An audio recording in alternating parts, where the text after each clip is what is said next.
So we have some shocking news as Jake Donovan of the boxing scene has just reported that Michel Ali Rivera is suspended and will be suspended for the foreseeable future, at least 9 months, after he tested positive for banned substances after his December 17th fight against Frank Martin, a fight that he was shut out in.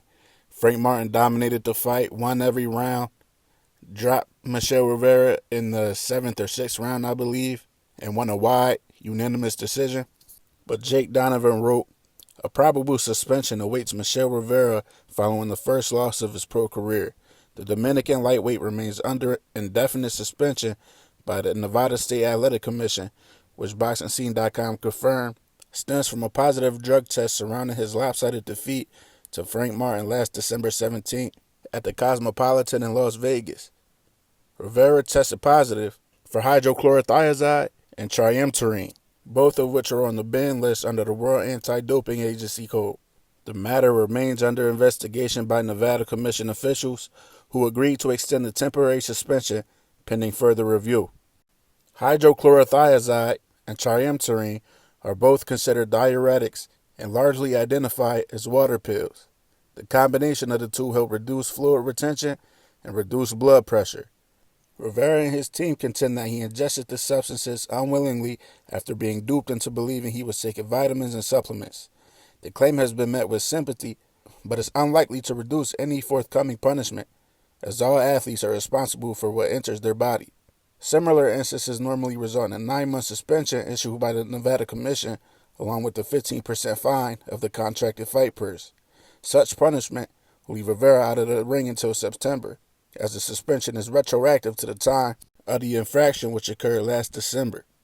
Rivera was rumored to have struggled to shrink his filled-out 5'9" frame to lightweight, though he weighed 134.4 pounds on the official Nevada State Athletic Commission scale during a pre-fight weigh-in. He was roughly the same weight in the 8-round point win over Jerry Perez just 2 months prior in Brooklyn, New York, as well as his 8th-round knockout of Spain's John Fernandez in their July 2021 WBA semifinal eliminator in Carson, California. The instance in question is the first time that Rivera has run into such an issue and is generally regarded as a clean fighter. The 24-year-old from Miami, by way of Santo Domingo, Dominican Republic, is long enrolled in the WBC clean boxing program.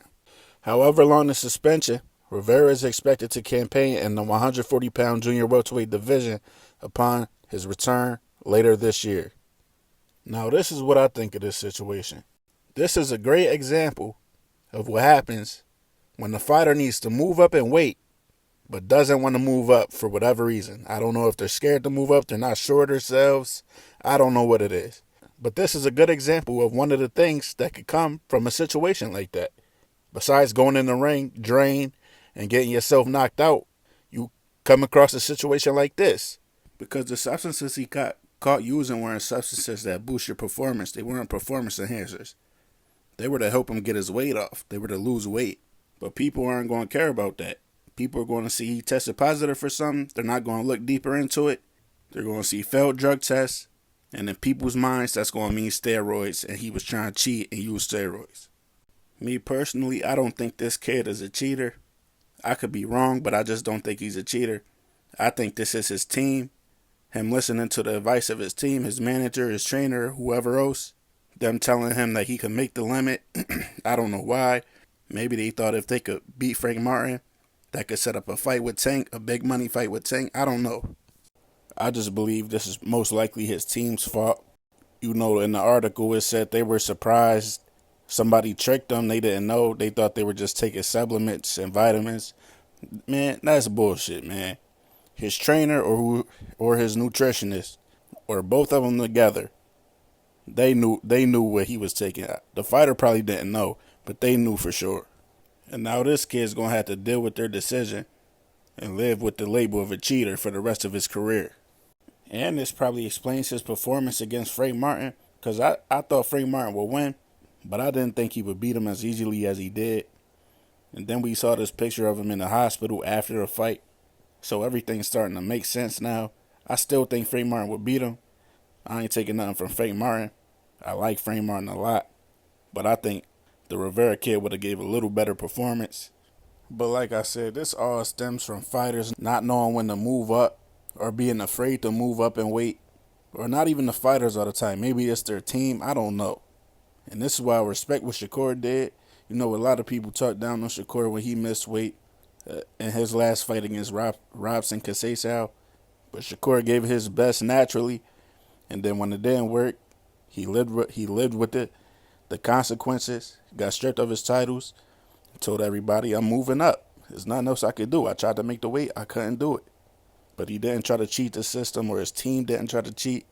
And he didn't drain himself, destroying his body, harming his body. That's why I respect how Shakur did it.